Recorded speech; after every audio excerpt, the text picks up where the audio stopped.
In this question it is given that the position of a particle is given by r cap is given, r vector is given, and the momentum p vector is given. Our aim is to find out the value of angular momentum is perpendicular to. So first of all, let's calculate the value of angular momentum. The equation for angular momentum is r vector cross p vector. If you don't know about angular momentum, no need to worry about that. You are going to learn this one in chapter rotational motion. So angular momentum is r vector cross p vector, or we can find out the value of angular momentum by cross product of these two vectors.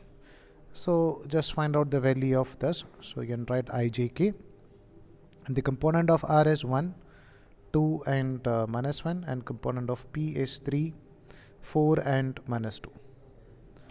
So we can write this is equal to nothing but I cap into 2 into minus 2, which is nothing but minus 4, minus 4 into minus 1, which is minus 4. So this is going to be plus 4 minus j cap into, if we are taking j, we need to eliminate this column and row.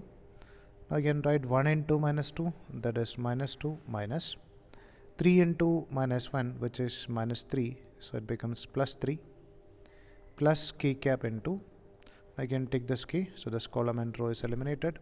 1 into 4, which we can take it as nothing but 4, minus 3 into 2, which is equal to 6. So we can write this minus 4 plus 4, it's going to be 0.